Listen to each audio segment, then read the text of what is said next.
আসসালামু আলাইকুম। বাংলাদেশের সব থেকে ছোট জেলা মেহেরপুরে এই মুহূর্তে আমি, আমার ভাই বন্ধু রাশেদ। এইখানে রাশেদের 3-4 দিন আগে আপনারা চ্যানেল 24 একটা রিপোর্ট হয়তো দেখছেন। সেটা হচ্ছে যে বাংলাদেশ থেকে প্রচুর পরিমাণে মানুষ রাশিয়াতে যাচ্ছে, তাদেরকে লোভ দেখিয়ে নিয়ে যাওয়া হচ্ছে। তারা 5-7-10 লাখ টাকা খরচ করে রাশিয়াতে যাচ্ছে এবং গিয়ে তাদেরকে বলা হচ্ছে তোমরা 2 লাখ, 2.5 লাখ, 3 লাখ টাকা বেতন পাবা। আসলে তাদেরকে যুদ্ধে নিয়ে যাওয়া হচ্ছে। ব্যাপারটা ভয়াবহ এবং দারুণ একটা রিপোর্ট। আপনারা যারা চ্যানেল 24 দেখেছেন কিংবা দেখেন নাই, আমরা তাদেরকে পরিষ্কার করি। রাশেদ, ঘটনাটা কি, মানে প্রতারণাটা হয় কিভাবে? প্রথমত আমরা আমাদের ইনভেস্টিগেশনে যেটা পেয়েছি, আমরা আশিকুজ্জামান নামে দাঁড়িয়াপুরের একটা ছেলে, সে আমরা শুনলাম যে রাশিয়া থেকে যুদ্ধের ট্রেনিং এর ওখান থেকে ফিরে এসেছে। তো আমরা তার কাছে গেলাম, তার কাছ থেকে সন্ধান পেলাম যে আরো 4 জন, মানে তার সাথে আরো 3 জন কুলবাড়িয়া গ্রামে তারাও ফিরে এসেছে। তো আমরা তাদের সাথে অনেক কষ্টে যোগাযোগ করার চেষ্টা করলাম। তারা প্রথমে মুখ খোলে না, কারণ তাদের তো অনেক ভয় আছে। 11 লাখ টাকা করে তারা গিয়েছে, সেই টাকাটা তারা ফেরত পাবে কিনা। তো এক পর্যায়ে তারা তাদেরকে বোঝানোর পরে তারা আমাদের কাছে মুখ খোলে এবং তারা বলে যে প্রথমে তাদেরকে বলেছিল যে 80 থেকে 90 হাজার টাকা একটা স্যালারি দেওয়া হবে এবং সেখানে ক্লিনারের কাজ, অর্থাৎ সেনাবাহিনীর যে ক্লিনারের কাজ, সেখানে সেই ক্লিনারের কাজ দেওয়া হবে এবং খরচ হবে 11 লাখ টাকা। ওরা সেই চুক্তিতে 11 লাখ টাকা জমা দিয়ে তারা 8 জন গিয়েছিলেন। আর এই চুক্তিকে লিখিত, একদম লিখিত না, মৌখিক চুক্তিতে। এবং আরেকটা ইন্টারেস্টিং বিষয়, ওখানে কোনো ওয়ার্ক পারমিট দেওয়া হয়েছিল না, বিজনেস ভিসায়। এবং তারা এমন ভাবে তাদেরকে রাশিয়ায় যাওয়ার বিজনেস ভিসায় এবং মৌখিক চুক্তি, পুরোটাই কিন্তু মৌখিক চুক্তি। তো তারপর তারা গেছে, যাওয়ার পরে 7 দিন তাদের ক্লিনারের কাজও করানো হয়েছে। এক পর্যায়ে তাদেরকে 7 দিন পরে নিয়ে যাওয়া হচ্ছে একটা, ওখান থেকে প্রায় 2-2.5 হাজার কিলোমিটার দূরে পস্কো বা কি একটা ওই স্থানটার নাম, ওই একটা শহরের নাম, ওখানে নিয়ে যাওয়া হচ্ছে, ইউক্রেনের পাশে আর কি। ওইখানে একটা ট্রেনিং সেন্টারে তাদের 3 দিন পরে তাদেরকে বলা হচ্ছে যে ট্রেনিং করো। তো অস্ত্র যখন তাদেরকে দিয়েছে তখন দিয়েছে তোরা, এবং রাশিয়ান ভাষার একটা চুক্তিপত্র তাদের সামনে দেয়, এখানে স্বাক্ষর করো। তখন তারা ওই স্বাক্ষর করতে রাজি হয় না এবং ট্রেনিং করতে রাজি হয় না। তো অনেক যোগাযোগের পরে ওখানে একজন মালয়েশিয়া দীর্ঘদিন ওদের এক আত্মীয় ছিলেন, উনি কোন রকম নেপালিয়ানদের সাথে যোগাযোগ করে তাদের ওই 7 জনকে মানে কোনোভাবেই দেশে ফিরে নিয়ে আসে। তো কত টাকা খরচ করে গেছে? 11 লাখ টাকা। 11 লাখ টাকা খরচ করে তারা গিয়েছে প্রথমের দিকে। আচ্ছা, এখন ওইখানে যারা ওই 11 লাখ টাকা চুক্তিতে যারা এখন বিষয় হলো যে ওই যুদ্ধে যদি তারা জড়াইতো অথবা ট্রেনিং এ যদি তারা অংশগ্রহণ করতো, তাদেরকে বেতন দিত। হ্যাঁ, তাদের চুক্তিতে এরকম ছিল যে তাদের পরিবারকে ওই সময়ে যে চুক্তিতে রাশিয়ান ভাষায় লেখা আছে, আমরা সেটা একটা ট্রান্সলেট করে দেখেছি যে 11 থেকে 12 লাখ টাকা তার পরিবারকে প্রথমে দেওয়া হবে, আর বেতন হবে 2,40,000 থেকে 2,43,000 টাকা যারা যুদ্ধে অংশ নেবে। তো আমরা ওই সূত্র ধরে একজনের আমরা সন্ধান পাই, তার নাম গাজীপুরে বাড়ি, তার আবু সুফিয়ান তার নাম।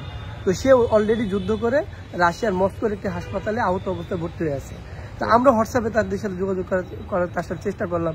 সে আমাদের সাথে কথা বললেন এবং তিনি বললেন যে হ্যাঁ, আমি ওই চুক্তিতে স্বাক্ষর করছিলাম, স্বাক্ষর করার পর আমি 1.5 মাসের ট্রেনিং করছি, ট্রেনিং করে যুদ্ধে অংশ নিয়েছি। অংশ নেওয়ার পরে তার পায়ে একটা পিছনে একটা গুলি লাগছে আর একটা স্প্লিন্টার যেটা আঘাত বলে, সেটা একটা পায়ে আঘাত আনে। সেখান থেকে তারা ভর্তি ওই রাশিয়ান যে সামরিক হাসপাতালে, মস্কোর সেই হাসপাতালে সে চিকিৎসাধীন আছে। সে যেটি ভয়াবহ তথ্য দিয়েছে যে এইভাবে প্রতিনিয়ত বাংলাদেশিদেরকে এইভাবে করে ক্লিনারের বিষয়ে কাজ করার জন্য নিয়ে আসার পরে তাদেরকে ওই চুক্তিতে স্বাক্ষর করছে। কারণ যারা 11 লাখ 12 লাখ টাকা করে খরচ করে যাচ্ছে, তারা তো দেশে ফিরতে যাচ্ছে না, পরিবারের কাছে তারা কিভাবে ফিরবে? কারণ পরিবার থেকে তাদের আরো 2-3 লাখ টাকা করে দিতে হবে, তারপরে তারা দেশে ফিরতে পারবে। এই সামর্থ্যটা তাদের নেই, তারা ঋণ করে গেছে, তারা অনেক কিছু করে গেছে। তো এই সূত্র ধরে আমরা মাঠে নামি মেহেরপুরের বেশ কয়েকটা গ্রামে এবং ভয়াবহ তথ্য পাই যে ওই যারা এজেন্সিগুলো রয়েছে তারা বিভিন্ন ধরনের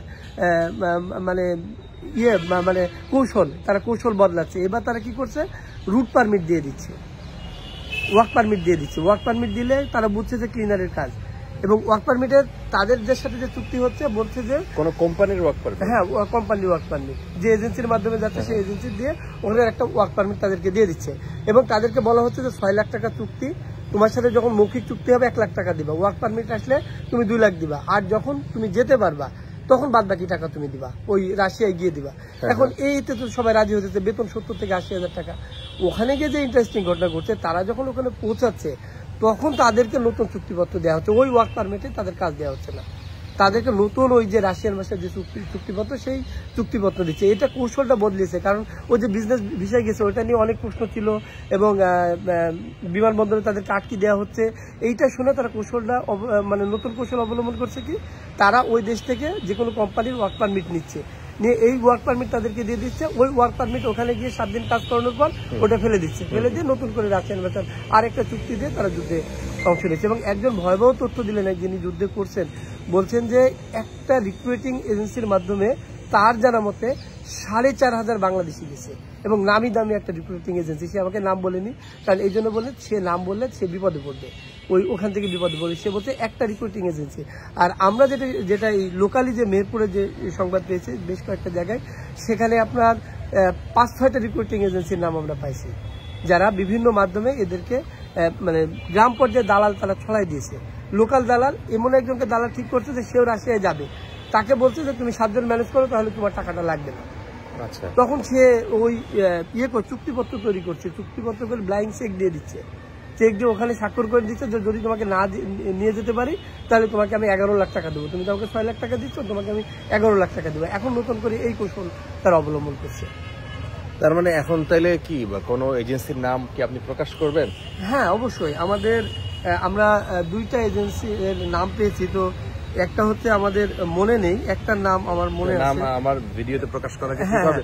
নাইলে কি আমরা এইভাবে বলতে পারি যে আপনারা আপাতত রাশিয়া যাওয়ার কোনো প্ল্যান রাখেন না? হ্যাঁ, অবশ্যই, কারণ রাশিয়ায় তো আসলে কর্মসংস্থানের এমন কোনো ব্যবস্থা ওইভাবে নাই বাংলাদেশিদের জন্য, এবং সেখানে ভাষাগত মারাত্মক সমস্যা। আপনি রাশিয়ান ভাষা শিখবেন, ওখানে ওরা একটা কাজ করছে। এখানে আরেকটা কথা আছে, ওনারা যে কথা বলছে ওনাদের মধ্যে একটা ডিভাইস লাগাই দিচ্ছে কানে, অর্থাৎ উনি যে রাশিয়ান ভাষায় কথা বলছে আমার কাছে সে বাংলা হয়ে যাচ্ছে, আর আমি যেটা বাংলায় বলছি সেইটা রাশিয়ান ভাষা হয়ে যাচ্ছে। আরেকটা তথ্য দিই যেটা আমি ভুলে গেছি, এখানে 3টা এজেন্সি কাজ করছে। এখানে 3টা এজেন্সি, একটা হচ্ছে এজেন্সি না, 3 পর্যায়ে দালাল কাজ করছে। একটা হচ্ছে নেপালিয়ান বা নেপালিস্ট, মানে নেপালের যে কিছু দালাল নেপালিস্ট, তারা থাকছে রাশিয়ায়, আর দুবাই আর মালয়েশিয়ায় কিছু দালাল থাকছে।